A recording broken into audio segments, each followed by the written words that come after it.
e a fraternidade reine em nossos corações, junto com a esperança pela vida também. Bom, como nossa companheira falou, mês de setembro é dedicado ao combate do suicídio. E neste momento, nesta época aqui, muito se fala em todos os meios de comunicação sobre o suicídio. Muitas palestras, entrevistas, especialistas de várias áreas vêm falar a respeito deste assunto de grande interesse e que tem se transformado numa contingência muito grave no mundo inteiro. Então, para o tema de hoje, nós escolhemos dentro do assunto suicídio para refletirmos a respeito do suicídio assistido. Antes de começar, então, com ele, vamos nos familiarizar aqui com a tecnologia diferente. Vamos ver, então, só recapitular quais são os motivos que levam uma pessoa ao suicídio. Todo mundo fala a esse respeito. Então, principalmente a pessoa que busca o suicídio, ela deseja um alívio, ou então ela procura fugir de algo que a oprime de uma forma insustentável. Então, ela está no auge do desespero. E isso, as causas geralmente são um transtorno de personalidade, um transtorno mental, como transtorno bipolar, esquizofrenia, uso de drogas, tão comum nos dias de hoje, infelizmente um grande problema da sociedade, decepções amorosas, problemas financeiros e familiares, doenças muito dolorosas, sem esperança de cura, e até mesmo o desejo de vingança, disfarçado em fraternidade. Todas essas são causas que levam ao suicídio. E para falar a respeito desse tema, então, nós selecionamos para o dia de hoje um filme, um comentário, iniciarmos a nossa reflexão com um filme, um clássico de Hollywood, chamado A Felicidade Não Se Compra. Esse filme foi lançado em 1946. Foi gravado ainda em preto e branco. Pertence ao gênero de drama. E tinha alguns personagens principais que vamos falar sobre eles.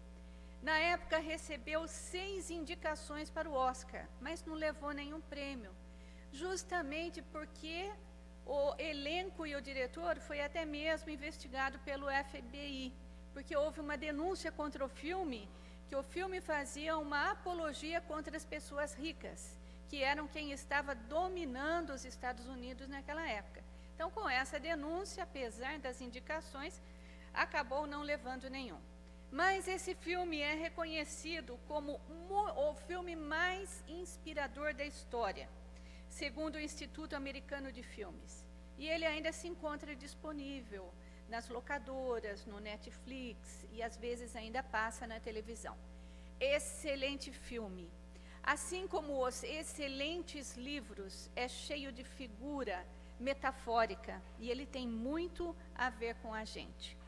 Ele conta a história de George em inglês, traduzido para o português, é Jorge. Um nome bastante comum, assim como aqui no Brasil a gente chamaria alguém de José ou de Antônio. Então, George em inglês é um nome bastante comum. Assim também é o seu personagem. Ele se casou, sua mulher se chamava Mary, ou então Maria. Outra pessoa também bastante, um nome simples, comum, vulgar. E esse filme começa, então, lá no plano espiritual, nos céus, chegando aos ouvidos da espiritualidade, muitas orações intercessórias para o George.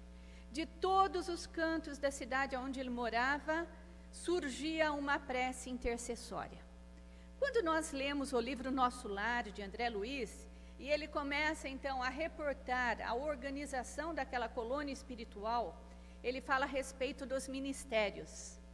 E lá existe um dos ministérios no nosso lar, chamado Ministério do Auxílio, cuja responsabilidade, entre outras, era justamente ouvir as rogativas do plano material e selecionar aquelas que deveriam ser atendidas.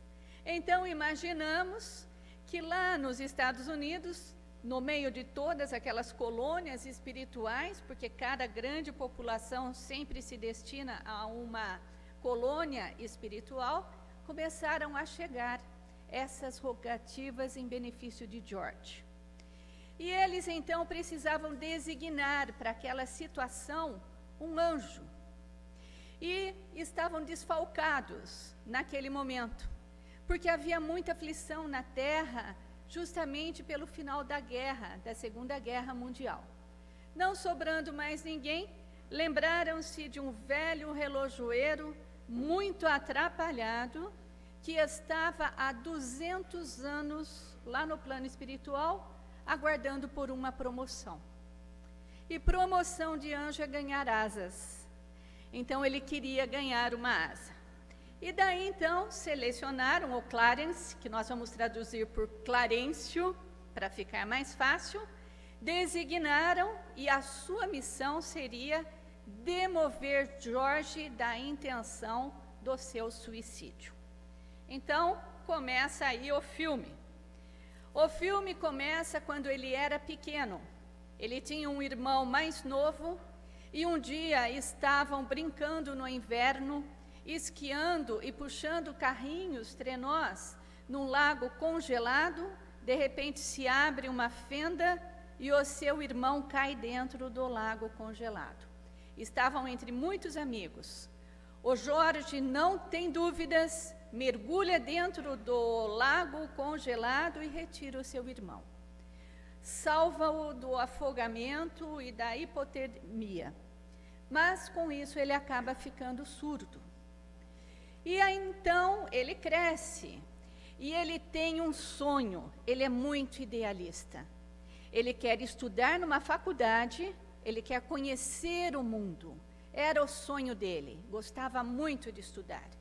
E começou a trabalhar ainda quando era muito criança, muito jovem, antes mesmo da sua adolescência. E guardava todo o dinheiro que ele conseguia, porque a cidade era tão pequena, ali não havia universidade, e ele guardava o dinheiro para estudar fora, sair daquela cidade, se tornar independente, fazer uma universidade, viajar pelo mundo inteiro e fazer o bem para os outros. Acontece que quando ele guardou o dinheiro e estava prestes a ir para a universidade, o seu pai, que tinha fundado na cidade uma cooperativa imobiliária, sofre uma doença. E daí não tem quem cuide daquela instituição. E daí então só sobra para Jorge. E ele então, na última hora, não pode ir para a universidade que ele tinha sido admitido. Fica muito triste com isso, mas pega o seu dinheiro, entrega na mão do seu irmão e diz a ele: vá você no meu lugar na faculdade, faça a faculdade, quando você voltar, você cuida da nossa cooperativa e eu vou estudar. E assim fez. Cuidou da cooperativa, ficou lá trabalhando arduamente durante 4 anos. Quando o irmão voltou, assim como todos os seus outros amigos que tinham ido estudar fora, era a época já de voltarem, o irmão voltou. Só que voltou casado. E para anunciar que o seu sogro era detentor de muitos negócios noutra cidade e que ele ia para outra cidade ajudar o sogro nos negócios dele. Jorge ficou muito triste e viu que ali não tinha outra alternativa, então teve que ficar naquela cidade mesmo. Junto com os companheiros que voltaram da universidade, vinha também Mary, ou Maria, que também era daquela pequena cidade do interior dos Estados Unidos, E ela já era, desde pequena, apaixonada pelo Jorge. Ela volta para a cidade para se estabelecer. E continua gostando dele. E daí, então, por intermédio da sua mãe, um dia vão a uma festa, reatam a amizade e acabam, então, iniciando um namoro. Um dia, passeando pela cidade, eles veem uma casa abandonada, toda quebrada, não tinha praticamente nenhum vidro nas janelas, arbustos crescidos. Se fosse aqui no Brasil, também estaria pichada. Mas lá naquela época não existia pichação. E daí ela olha para aquela casa e fala, que bela casa, está abandonada há anos, nem porta mais tinha casa. E, como uma brincadeira de jovem, resolvem então atirar uma pedra na janela e fazer um desejo. E assim continuam, acabam se casando, e todo o dinheiro que ele tinha guardado nos 4 anos seguintes, que era para ir para a universidade, ele resolve então empregar na lua de mel. Finalmente ele iria sair daquela cidade.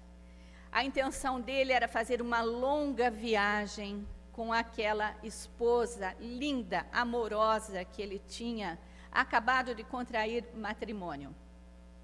Tinha muitos planos, queria fazer essa longa viagem, ir para hotéis, para restaurantes e começar uma nova jornada na construção de uma nova vida. Acontece que quando estavam de partida para pegar o trem que ia levá-los até Nova York, aparece o seu tio, que trabalhava na cooperativa, junto com ele, desesperado, dizendo que tinha estourado uma crise financeira enorme na economia e que todos os acionistas que faziam parte daquela cooperativa queriam o seu dinheiro de volta e que ele tinha que voltar imediatamente para o empreendimento. Chegando lá, tinha uma fila incalculável de pessoas por causa do estouro dos bancos americanos. E todos eles querendo o seu dinheiro. Então, não tendo mais como fazer, todo o dinheiro que ele tinha guardado para a lua de mel, ele distribuiu entre as pessoas. Ficou sem um tostão. Não tinha lugar para ir. E, de repente, viu que um dos seus antigos amigos o conduziam para aquele casarão velho, todo arrebentado, porque a Maria, sabendo que ele tinha doado todo o dinheiro para os acionistas, acabou preparando ali a noite de núpcias deles. Chovia muito e a casa se inundava de água, mas começaram ali. Adquiriram aquela casa, que praticamente não tinha custo nenhum, e começaram ali a sua vida. Ele continuou trabalhando e a Maria, que era uma esposa extremamente dedicada, amorosa, cuidava da casa e também fazia ela mesma a reforma. Então, aquele casebre, aquela casa abandonada, começou a ganhar formas de um lar muito aconchegante. E ela mesma pintava, ela mesma consertava, substituía as coisas quebradas e assim foram construindo a sua vida. Tiveram aí 4 filhos, que eram a alegria daquela casa. Mas ele tinha um grande problema. Era o Mr. Potter, que no filme representa tudo o que há de mal neste mundo. Representa o orgulho, a vaidade, o desejo do poder. Ele era muito rico e perseguia aquela comunidade desde os tempos do pai do Jorge. Ele queria dominar a todos e escravizar todas as pessoas que estavam ali. Continuou sua luta, para que a cidade pudesse progredir, e adveio novamente mais uma etapa da guerra. Era orgulho para os americanos se voluntariarem para irem lutar em nome da pátria. E ele, que era tão idealista, viu nisso a oportunidade de fazer um ato heróico. Então se candidatou para ir para a guerra. Só que chegando lá no alistamento, ele foi recusado, porque era surdo. E daí ele teve que se contentar durante 2 anos prestando o serviço mais insignificante que havia no ramo do voluntariado, que era distribuir nas casas da comunidade as cartas recebidas dos soldados combatentes. Seu irmão, que era então uma pessoa bastante saudável, se alistou e foi para a guerra. Ao terminar aquela etapa, voltou como herói. Foi condecorado até mesmo pelo presidente. Então, novamente, ele tinha cedido e tinha falhado num grande sonho. E assim vai, acontecem muitas coisas na vida dele, sempre lutando contra o mal da cidade que assolava todos, que era o senhor Potter, que queria fechar aquela cooperativa. E o seu tio, irmão de seu pai, que trabalhava com ele lá na imobiliária, era uma pessoa extremamente atrapalhada, muito esquecido, e deu-lhe uma responsabilidade de guardar com ele uma soma de dinheiro muito grande, porque tinham feito um grande empreendimento na cidade e eles precisavam pagar, então, o empréstimo que tinham feito no banco, justamente do senhor Potter. Acontece que o tio Billy, que era, então, essa pessoa esquecida, sai pela rua e acaba perdendo, se esquecendo o pacote de dinheiro que era do pagamento. E, por coincidência, o senhor Potter estava justamente na loja aonde o tio dele tinha esquecido o dinheiro e rouba o dinheiro. E quando o tio nota isso, eles não tinham mais de onde tirar. Conta para o sobrinho que ele não sabia onde tinha colocado, e essa era a oportunidade, então, de acabar com aquela cooperativa. Ele se desespera, porque a soma de dinheiro era muito grande. Era a falência e, com certeza, a prisão como coisas eminentes na sua vida. Ele fica muito triste, muito desesperado, e procura um recurso na bebida, para ver se ele conseguia amainar aquele desespero interior. Não vendo mais nenhuma saída, só lhe sobrando um dinheiro do seu seguro de vida, que daria para a sua família sobreviver alguns meses a mais, ele opta pelo suicídio. É aí, então, que aparece Clarencio. Ele se atira nas águas geladas de um rio, é véspera de Natal, e Clarencio se faz, então, visível, se atira na água e o salva do afogamento. E desta forma, então, um navio que passava por ali, um barco pesqueiro, os recolhe ali para dentro. Praticamente, as coisas importantes do filme, para a nossa história, começam nesse momento. Recolhidos no barco, então, Clarencio começa a conversar com ele. Mas, diferentemente de criticá-lo ou de falar de todas as consequências funestas que um suicídio lhe traria, só ouve, presta muita atenção e diz a ele que compreende a sua dificuldade e conta que ele era um anjo materializado e que a sua missão seria demovê-lo e ajudá-lo para tirar do suicídio. Ele fica mais revoltado ainda, porque ele chega à conclusão que nem mesmo competência para se matar ele tinha. Nada na vida dele tinha dado certo, nunca tinha saído daquela cidade. Então Clarencio o convida para dar uma volta pela cidade e leva-o, em primeiro lugar, ao cemitério da cidade. Chegando ali, mostra-lhe um túmulo, e na laje do túmulo tinha o nome do seu irmão, a data do seu nascimento e a data da sua morte.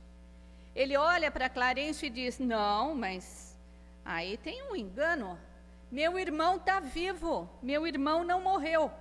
E Clarencio lhe diz: ele está vivo sim, mas teria morrido se você tivesse deixá-lo se afogar naquele lago gelado. E ele fica muito pensativo, mas o passeio continua. Por todos os cantos da cidade, eles passam juntos. E em cada lugar que eles passam, Clarencio vai mostrando como seria a situação. Andando pelas ruas da cidade, que hoje tinha um grande progresso, tinha casas muito bem construídas, tinha escola, tinha supermercados, ele só encontra na cidade podridão. Tudo quebrado, como aquela casa que ele foi morar antigamente no início do seu casamento. Pairava ali a violência, a prostituição, o tráfico de drogas, pessoas infelizes, maltrapilhas. E ele diz novamente para Clarencio: mas esta não é a minha cidade? E ele diz: sim, mas seria essa cidade se você não tivesse trabalhado pela comunidade. Se você não tivesse dado a oportunidade para tantas famílias construírem os seus lares e trazerem o progresso para esta cidade. Cavalgando ainda pelas ruas, eles veem uma mulher já de meia idade, muito mal vestida, mal arrumada, extremamente triste, deprimida. E quando ele chega perto, ele olha, ele reconhece Maria, sua esposa. E daí ele olha para o Clarencio e fala: mas a Maria não é assim? E Clarencio lhe diz: mas seria dessa forma, se você não tivesse casado com ela e não a tivesse feito feliz. Ela seria essa solteirona, muito triste, desajeitada e abandonada na vida. E assim foram indo, e todas as oportunidades aonde ele tinha colaborado sem nem mesmo perceber, ele começou a ver o seu valor. E Clarencio, então, lhe mostra que todas as pessoas têm um lugar e uma importância nesse mundo, que nós não nascemos aqui por acaso. E refletindo junto com Clarencio, que não tinha criticado e nem alertado das funestidades que haveria para ele depois da morte, ele começa a ver que ele tinha valor. E reconquista, então, sua autoestima. Resolve voltar para a sua casa e enfrentar com mais coragem a cadeia que lhe esperava e a falência da empresa. Qual não é a sua surpresa quando, chegando em casa, ele vê que ela está repleta de gente. Além da sua família, que o esperava para a ceia de Natal, ali estavam muitos moradores da cidade. E todos eles, que eram justamente aqueles que oravam e faziam a prece intercessória para ajudá-lo, tinham feito uma coleta na cidade e tinham conseguido arrecadar de todas as pessoas dinheiro suficiente para pagar a sua dívida. Ele fica muito reconhecido e todos eles agradecem a ele. Carregando então a sua filha nesse momento, ouvem um sino tocar. E a menina, que era muito dócil, olha para ele e diz: papai, escuta o sino. Minha professora disse que quando um sino toca, um anjo ganhou asas. Assim é esse filme, muito interessante. Um filme que ensina, que instiga ao amor próprio, a reverenciar a vida e a não pensar no suicídio, porque todos nós temos uma missão aqui na Terra. Convido a todos para que assistam esse filme, que tem bem mais detalhe. E um caso bastante recente que aconteceu e ainda está sob investigação na mídia, aconteceu em Santa Catarina com o suicídio de um reitor, que ainda está sendo investigado.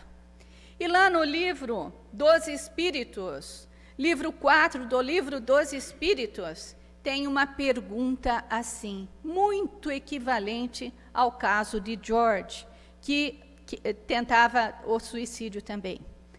O suicídio é perdoável quando tem por fim impedir que a vergonha envolva os filhos ou a família? Ao que os espíritos responderam: o suicídio não apaga a falta, porque é um atentado contra a vida, o maior bem e que só a Deus pertence. Pelo contrário, com ele adquirem 2 faltas no lugar de somente uma. É Deus quem julga. Segunda causa pode até diminuir o seu rigor, com atenuantes, e conforme a intenção e circunstâncias do seu ato. Aprendemos no Livro dos Espíritos que não necessariamente um suicida vai ter uma expiação na próxima encarnação. Deus coloca as vicissitudes da nossa vida para aprendermos com ela, mas só passaremos por provas e expiações quando tivermos condições de vencê-las. Ninguém vem na Terra para ser infeliz, apesar de ser um mundo de provas e expiações. E tudo o que acontecer na nossa vida são provas, são condições, vicissitudes que temos plena condição de superar, usando os requisitos e os atributos que já temos. A nossa inteligência, a nossa ética, a nossa coragem e o nosso esforço de criatividade. E lá no Livro dos Espíritos também diz assim: porém, os que induziram a pessoa ao ato de desespero responderão como por um assassinato. Então, toda vez que tivermos na presença alguém com ideias suicidas, nós temos por obrigação moral de tentar oferecer alguma ajuda, mesmo que seja só para escutar. Para isso, precisamos prestar atenção. Dizem as estatísticas, e aqui essa estatística é de 2016, do mapa da violência no Brasil, que de cada 100.000 habitantes, aqui tem o percentual por idade das pessoas que se suicidam. O Brasil não é o país, com certeza, de maior suicídio, mas a taxa de suicídio tem crescido consistentemente. E a faixa etária que mais tem praticado suicídio aqui no Brasil, assim como no resto do mundo, é a faixa etária acima de 60 anos de idade. Antigamente era a faixa da época produtiva, e agora as pessoas já na fase da sua aposentadoria. Isso nos leva, então, a verificar mais fatos recentes de interesse bastante comum. Em 2011, quando houve aquele tsunami lá no Japão, a usina nuclear de Fukushima se incendiou e estourou. E precisavam de técnicos, pessoas especializadas para entrarem na usina e consertarem, desligarem a aparelhagem. E o risco de pegar uma radioatividade era eminente. E todos nós sabemos que radioatividade de usina nuclear acaba causando câncer. Então, esse japonês da foto que nós vemos aí, o senhor Yamada, que já era um engenheiro aposentado de 72 anos, nesse momento, pensando a respeito da situação, lançou uma campanha na internet e conseguiu muitos adeptos. Ele disse assim: já estou com 72 anos. A radioatividade com certeza vai nos acarretar câncer. Mas esse câncer vai aparecer daqui 15 a 20 anos. Por que deixar os técnicos mais novos, pais de família, que ainda têm crianças para cuidar, contrair uma doença tão grave como essa, se eu, que já estou com 72 anos e conheço tudo lá dentro, não posso ir? O que mais me resta da vida? Dentro de mais 15 ou 20 anos, talvez eu já nem adquira câncer e já morra antes disso. Então, ele lançou uma campanha pela internet e conseguiu mais 200 técnicos aposentados nessa faixa etária para que pudessem cuidar da usina. Não há notícia de que nenhum deles ainda tenha morrido, porque ainda é recente, mas nem mesmo contraíram câncer. Lá no Livro dos Espíritos também tem uma pergunta. É suicídio quando se expõe a um perigo iminente para salvar a vida de um semelhante? E os espíritos responderam: não havendo a intenção de procurar a morte, não há suicídio, mas devotamento e abnegação, mesmo sabendo que possa sucumbir. Então, este caso aqui, que tanta controvérsia deixou no mundo, não é considerado um suicídio, porque eles não tinham a intenção de tirar a vida, mas de trazer um bem para a comunidade, mesmo se expondo a altos riscos. Ser voluntário também é oferecer os seus recursos em benefício da coletividade. Mas estamos falando então aqui de suicídio de idosos, a morte de pessoas numa faixa etária acima de 60 anos. E as pesquisas revelam que as maiores causas do suicídio de idosos é a solidão ou perda de ente querido, ou seja, o abandono dos familiares. A decadência profissional e socioeconômica. Então, depois que deixam de trabalhar, se sentem inúteis. Não querem ser um fardo para a família. Trabalharam, eram provedores e agora estão numa situação de dependência dos outros. E principalmente enfermidade grave e dolorosa. Com os recursos da ciência e a longevidade maior que temos, aparecem doenças novas, que a medicina ainda não está preparada para todas elas. E a sociedade também não está para conviver com as pessoas de mais idade.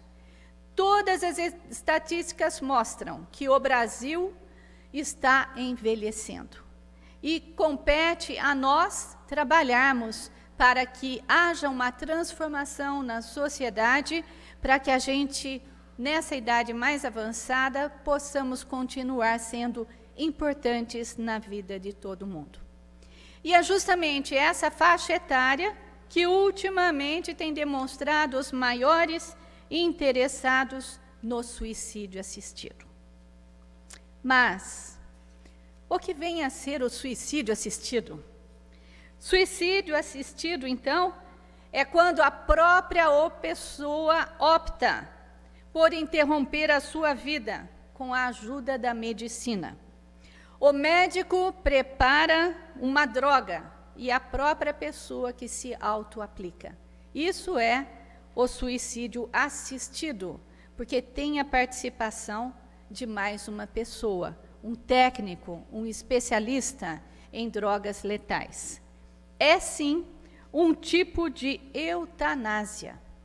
E para participar do suicídio assistido, que tem sido legalizado e muito discutido em todos os meios judiciais, há algumas condições.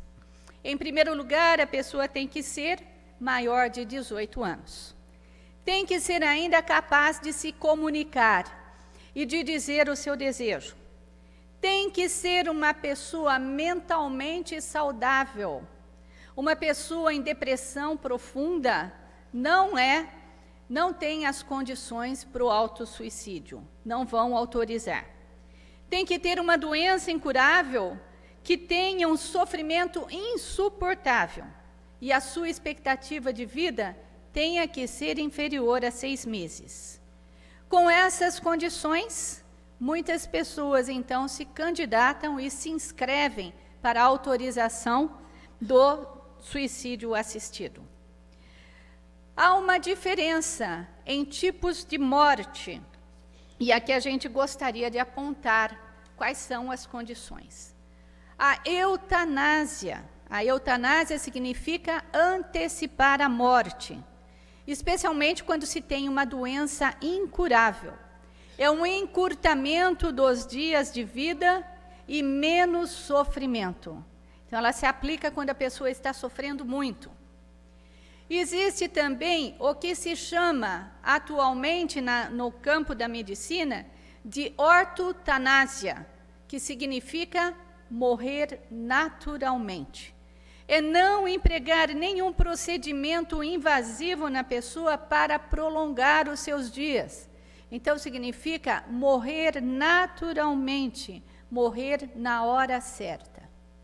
E existe também a distanásia, que significa prolongar a morte, com recursos tecnológicos da medicina. É ligar a pessoa a muitos aparelhos e mantê-la viva na sua agonia da morte, quando não há mais nenhum recurso, prolongando aquele seu sofrimento. A morte vai ser muito mais lenta, com muito sofrimento e muita dor. Vai dar mais dias de vida, mas vai aumentar também o seu sofrimento. Eticamente, a maior propensão da medicina atualmente é pela ortotanásia. Nem pela eutanásia, que é um encurtamento, é o assassinato, e nem a distanásia, para prolongar o sofrimento da pessoa. E daí, então, nós vamos, para ter uma ideia do que vem a ser aqui, a eutanásia, tem aquela história do empregado que faltou ao seu serviço um dia, e no dia seguinte, quando ele chegou no serviço, o patrão foi lhe perguntar: você não veio ontem e nem avisou? O que aconteceu? Ah, é que a minha sogra morreu, foi o velório dela. Nossa, meus pêsames, meus sentimentos. E olhando melhor para ele, falei assim: mas por que você está assim tão arranhado? É que ela não queria entrar no caixão. Né? Isso é eutanásia, né? Assassinato. Vamos ver, então, como andam os países com relação à legalização do suicídio assistido. Na Europa, principalmente, é onde existe a maior tendência do suicídio assistido. Lá na Suíça, legalizaram tanto a eutanásia como o suicídio assistido em 1940, ainda durante a guerra, por inspiração dos nazistas, que sacrificavam as pessoas nos campos de concentração. E daí começaram a aplicar no povo civil também. Holanda. A Holanda legalizou a eutanásia e o suicídio assistido em 2002, assim como na Bélgica. Mas a Holanda, a lei é extremamente favorável ao extermínio das pessoas. A eutanásia pode ser decidida até mesmo por um médico, não pela família ou pela pessoa. Quando alguma pessoa vai dar à luz num hospital e nasce uma criança com algum defeito, é pré-requisito do médico, e ele é protegido por lei, de tomar a decisão de exterminá-la. Lá também, o suicídio assistido pode começar a partir dos 12 anos de idade, com autorização dos pais. Então, quem tem um filho com uma deficiência mental, alguém que tenha alguma inabilidade, os pais podem optar também pelo suicídio assistido. Aos 16 anos de idade, já podem decidir por si só. Então, é um país onde a morte existe com bastante legalidade.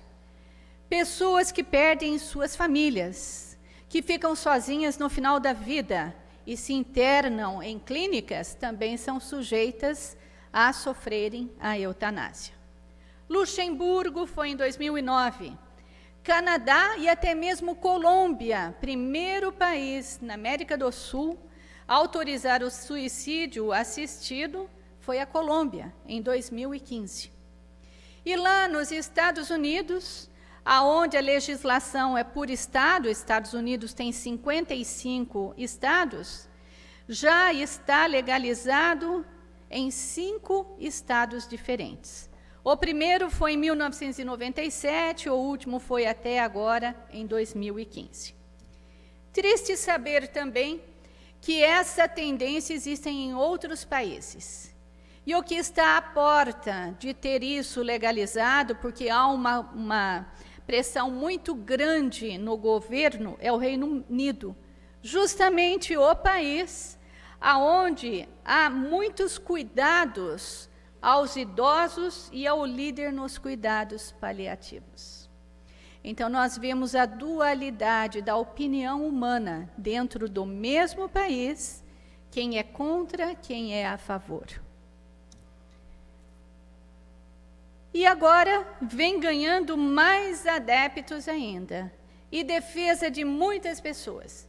Recentemente, David Goodall, um australiano de 104 anos, anunciou na mídia, deu reportagens na televisão, e ele optou pelo suicídio assistido também. Muito famoso esse caso. E ele é materialista, não acreditava na existência após a morte. Interessante a gente ver que era justamente um ecologista, um cientista brioso, que ganhou muitos prêmios, fez muitas contribuições, e há mais de 20 anos ele já era membro do Exit Society da Suíça, uma organização que faz o cadastramento dos candidatos ao suicídio e até dá um suporte durante o tempo que a pessoa aguarda pela sua dose letal. Era uma pessoa ativa, saudável, e estava começando a ter algumas limitações. Mas o que mais o deixou aborrecido foi que ele não podia mais trabalhar no seu laboratório na universidade, porque tinham considerado para ele que aquele era um grande risco, ele já tinha levado um tombo e era um risco para a universidade. Muito triste por não poder trabalhar, ele fez então a opção pelo suicídio como uma forma de incentivar na Austrália a aprovação desse método letal. Morreu com essa dose numa clínica da Suíça ao som de música de Beethoven, a pedido dele. E morreu feliz. Coitado. O que será que ele anda fazendo agora? Bem, mas não é só ele. A gente pensa assim, mas isso é coisa de materialista. Stephen Hawking, também que morreu recentemente. Ele morreu com 76 anos. Aos 20 anos de idade, foi identificado nele a doença ELA. E deram uma perspectiva de vida para ele de permanecer vivo por mais 2 a 3 anos no máximo. E superando todas as expectativas, ele acabou vivendo 76 anos. Durante esse período, ele se casou 2 vezes, teve filhos, fez várias descobertas, grandes contribuições à ciência, mas mesmo assim ele se dizia ateu e era um defensor do suicídio assistido. Morreu naturalmente num hospital, não chegou a esse extremo. E outro que tem dado recentemente entrevistas na televisão é o Desmond Tutu, arcebispo da Igreja Anglicana na África do Sul, uma pessoa extremamente religiosa, Prêmio Nobel da Paz, ainda vive, mas ele é favorável ao suicídio assistido. Personalidades desse gabarito dão, então, um maior embasamento àqueles que, como aquele operário, querem se livrar da sogra. E estão aí, então, questões muito importantes para que possamos analisar. Bem, dizem que o suicídio assistido é uma questão de dignidade. E dignidade é, de fato, um atributo da pessoa humana. Pelo simples fato de uma pessoa, de ser um ser humano, a pessoa já merece respeito. Independente da sua origem, da sua raça, da sua crença, idade civil, cor de pele, todos merecem respeito e consideração. A dignidade, portanto, tem a ver com a importância da vida como uma oportunidade de crescimento. Respeito às leis universais. A resignação diante das necessidades da vida, das aflições, das provas, das expiações, porque tudo isso fortalece o espírito e faz com que nos tornemos mais experientes e mais sabedores. E também o entendimento da vida futura, fazendo bom uso da vida do presente. Ser digno é merecer a assistência de Deus. E para merecermos a assistência de Deus, precisamos respeitar a vida e não abortá-la antes do seu último suspiro. E daí também há aqueles outros que dizem assim: mas como que fica então a lei do livre-arbítrio? Eu não tenho meu livre-arbítrio se eu decidir? E a gente vê lá no livro dos Espíritos que eles dizem que o homem é livre sim para agir, mas não tem o direito de dispor da sua vida, o que denota uma grande transgressão às leis divinas. Diz também Jesus que a semeadura é livre, mas a colheita é obrigatória. Até temos a opção de optar por abortar a nossa vida, mas estaremos sujeitos à responsabilidade e a responder pela lei de causa e efeito. Não é castigo de Deus, mas tudo aquilo que fizermos, teremos que colher um dia. E quanto pior for a nossa transgressão, mais complicada vai ser a nossa condição. Poderíamos perguntar também: mas não é natural ter receio de uma morte dolorosa? Assim como essa poesia aqui do Patativa do Assaré. Patativa do Assaré era um repentista, um poeta popular brasileiro, semi-analfabeto, muito famoso, que morreu em 2002, e a sua poesia tem sido estudada até mesmo na Universidade de Sorbonne. Compôs várias composições que foram cantadas e se transformaram muito famosas na voz de Luiz Gonzaga e de Fagner. Ele era cearense. E lá nessa poesia ele dizia assim: morte, você é valente, o seu poder é profundo. Quando eu cheguei neste mundo, você já matava a gente. Eu guardei na minha mente este seu rigor, porém lhe peço um favor. Para ir ao Campo Santo, não me faça sofrer tanto. Morte, me mate sem dor.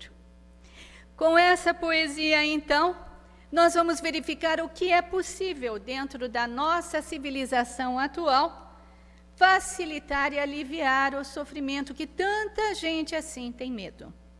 E chegamos então aos cuidados paliativos, que começou a surgir dentro das áreas da medicina na década de 60, justamente no Reino Unido, que quer agora legalizar a eutanásia e o suicídio assistido.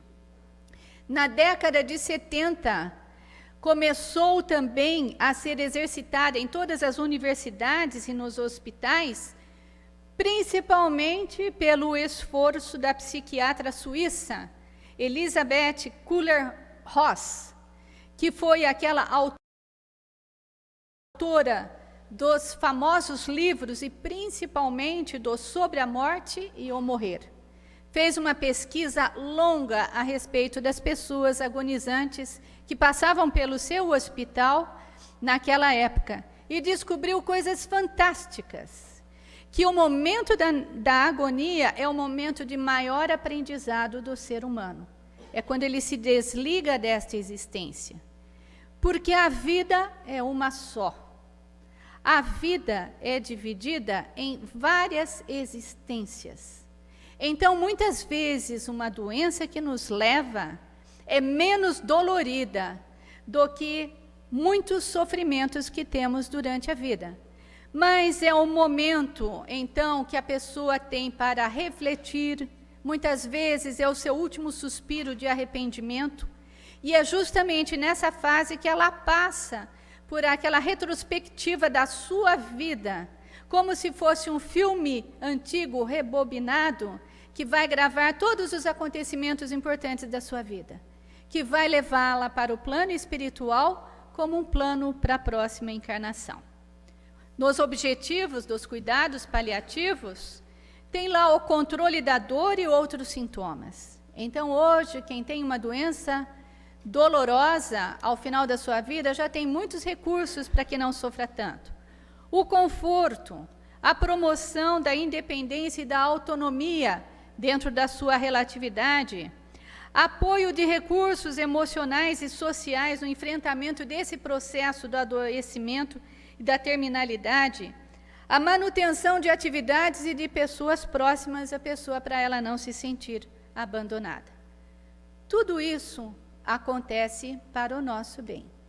Enfrentar a morte é fazer bom uso das nossas existências. Para finalizar, então, um pensamento muito interessante que nos foi deixado por Humberto de Campos. Ele, lá no plano espiritual, foi perguntado, então, do que precisaríamos fazer nós aqui encarnados para nos preparar para a morte. E ele diz assim: comece a renovação de seus costumes pelo prato do dia. O cemitério da barriga é um tormento depois da grande transição. Os excitantes largamente ingeridos constituem outra perigosa obsessão. Há almas de origem primorosa, dispostas a trocar o próprio céu pelo uísque aristocrático ou pela nossa cachaça brasileira. Tanto quanto lhe seja possível, evite os abusos do fumo, e infunde pena à angústia dos desencarnados amantes da nicotina. E o sexo? Guarde muito cuidado na preservação do seu equilíbrio emotivo. Temos aqui muita gente boa, carregando consigo o inferno rotulado de amor. Se você possui algum dinheiro ou detém alguma posse terrestre, não adie doações. Grandes homens de negócio aparecem no espaço como crianças desesperadas, por não mais conseguirem manobrar os talões de cheque. Em família, observe cautela com os testamentos. As doenças fulminatórias chegam de assalto, e os que ficaram padecerão muitas humilhações pelas burocracias dos tribunais e dos cartórios. Sobretudo, não se apegue aos laços consanguíneos. Ame sua esposa, seus filhos, seus parentes, com moderação, na certeza de que um dia você estará ausente deles e que, por isso mesmo, agirão em desacordo com a sua vontade, embora lhes respeite a memória. Não se esqueça de que, se alguns afeiçoados lhe registrarem a presença extraterrena depois dos funerais, na certa intimá-lo-ão a descer aos infernos, receando-lhe a volta inoportuna. Se você já possui o tesouro de uma fé religiosa, viva de acordo com os preceitos que abraça. É horrível a responsabilidade moral de quem já conhece o caminho sem equilibrar-se dentro dele. Faça o bem que puder, sem a preocupação de satisfazer a todos. Convença-se de que, se você não experimenta simpatia por determinadas criaturas, há também gente que suporta você com muito esforço. Por essa razão, em qualquer circunstância, conserve o seu nobre sorriso.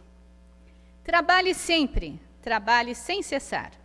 O serviço é o melhor solvente de todas as mágoas. Muito obrigada. Bom domingo a todos.